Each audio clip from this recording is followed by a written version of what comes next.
So the World Cup has arrived and we have just finished our first game, Qatar v Ecuador, to kick everything off. Not the biggest fixture in world football, but always a really exciting one to see how the host nation perform in front of their home fans to kick off the biggest tournament in world football. Turns out, they're not very good. So let's go through what happened in the game. As you can see, Ecuador did win 2-0 with a brace from Enner Valencia in front of 67,000 people. There definitely weren't that amount of people towards the end of the game, as a lot of Qatari fans had left by that point. But first thing that happened, 3 minutes in, Enner Valencia goal ruled out for offside, and Twitter exploded with people not understanding the offside rule. Basically, a free kick comes in, the ball is headed and punched at the same time by the keeper and an Ecuadorian attacker. Ball goes up in the air, it then bounces, the keeper flaps at it and misses it. He looked terrible today, by the way. And someone then nods it down. Some weird scissor kick shot come cross is then nodded in by Enner Valencia. Turns out the second guy that headed it was offside, as the keeper had come so far forward trying to punch it that he'd actually gone in front of the player, and so his leg was offside. A lot of people didn't really understand what was going on, but to me it was pretty clear, and it was a valid offside to rule that goal out. Then, about 10 minutes later, after all of this chaos had happened, Enner Valencia manages to put away a penalty after the goalkeeper just poor. Ball is played through, straight one-on-one with the keeper. A little bit too close to the keeper. You'd ideally want to have been a little bit further back so you could potentially just finesse it round him. But then touch round the goalkeeper. He sort of has like a secondary lunge and wipes out the player. Then another Ecuador player actually has a shot and it's cleared off the line, which to me is kind of the advantage. I don't know. I'm interested in your guys' thoughts on that. Like, if someone gets fouled in the box, but then someone has a shot at goal where there isn't a goalkeeper, is that not a good enough advantage? I don't know. But the keeper was booked. Valencia calmly slots the penalty away. And then about 15 minutes after that, we get another goal by Valencia, assisted by Preciado. Really nice cross into the box, really dangerous area, but Valencia takes a couple of steps backwards and to his right and manages to just swivel and manage to get a massive amount of power and turn this cross into like a bullet header into the bottom corner. Fantastic finish from him. However, just before half-time, goes down injured.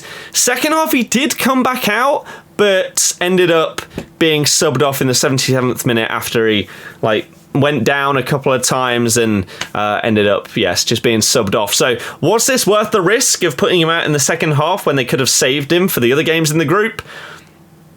I'm not too sure on that one. But a couple of chances in the second half for both teams. Qatar looked a bit better, but it kind of looked like Ecuador just... They thought, oh, okay, we're through this game. That's just easy. Let's focus on the next one, so let's just ride this one out, is kind of what it looked like there. I did actually predict 2-0 Ecuador, so I'm 100% accuracy on my World Cup scoreline predictions. I think I may just stop here, to be honest, because there's no way I'm going to keep that up tomorrow. Here are the match ratings from everybody here. Preciado, I thought, did have a good game, and he got the assist. Enner Valencia gets a 9.2 rating here. The goalie for Qatar getting a 5.9 is generous. He was poor. Really, really poor.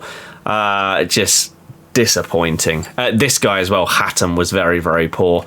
But those are your match ratings here, including the subs. The stats, expected goals 1.2 to Ecuador, 0.3 to Qatar. Sounds about right. The possession is a bit surprising, or it may sound a bit surprising considering how I've gone through everything, but there were times where Qatar did just keep the ball. The problem was, pretty much every time it got into Ecuador's final third, the lack of composure from the Qatari players was incredible.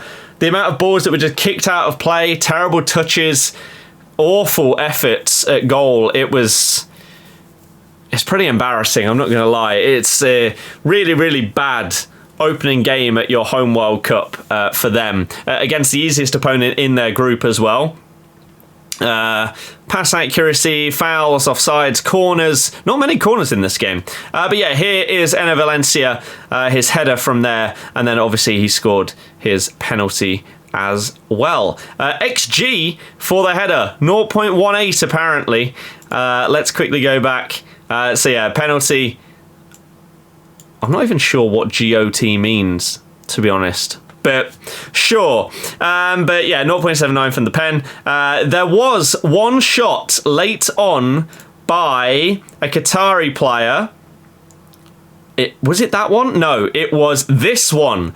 This would have been an unbelievable goal. It was like a volley, a ball played by the centre-back just over everybody, like an 80-yard ping. Let it bounce once, a looping volley over the goalkeeper. Just goes over the crossbar. Obviously very, very low expected goals because it would have been mad. But yeah, here are all of the stats that you may be interested in here. Expected goals on target. I'm not entirely sure what this means compared to expected goals. I actually haven't seen that before. Interesting. Other stats here as well. But Ecuador just... I mean, the first half, they absolutely bossed it. They were significantly better than Qatar. They played some nice football, but it was partially just, again, the Qatari goalkeeper punched everything, hardly caught a thing in the entire game. It was just... yeah, lack of confidence is the only way that I can really describe it. The defence just looked like they were trying to get in the way. The midfield was basically non-existent. Same with the forward line as well. And so, yeah, they may have won a couple of games recently against very, very low-rated nations as well. But that is that, really. Just not great as a World Cup opener. Now, obviously, for the group, it doesn't really mean too much because, wow, fan votes, 44% of people voted for Qatar. 204,000 votes. I imagine people were potentially thinking that it was going to be rigged and corrupt, which is the only reason they would have voted for them. But if we look at the group as we go up here, obviously goal difference is what you really want to gain from playing someone like Qatar. So Ecuador, I think the only reason that they brought Enner Valencia out for the second half was to try and get better goal difference, because if they could sneak a draw against maybe Senegal, they might be able to sneak second on goal difference. So I think they risked him and it did not pay off because they didn't score in the second half and he then ended up going off injured anyway.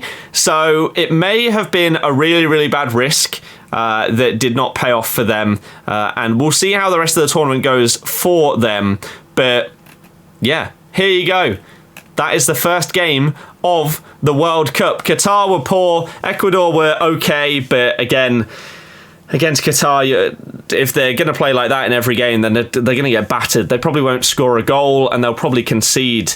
They could genuinely concede 10 goals over the 3 games. So that wouldn't surprise me. Let me know your thoughts if you did watch it. Are you excited for tomorrow's games? Because we have got, coming up, England v Iran. The big one, obviously. We've also got Senegal v the Netherlands, USA, Wales, are coming up as well. Should be very, very nice matches. So I'm very much looking forward to those. Hopefully you guys are going to enjoy the content that we're going to be producing throughout the World Cup. There's basically going to be pretty much daily videos and content. So hopefully I'll see you again soon. Let me know your thoughts on the World Cup opener. I'll see you guys next time. Goodbye.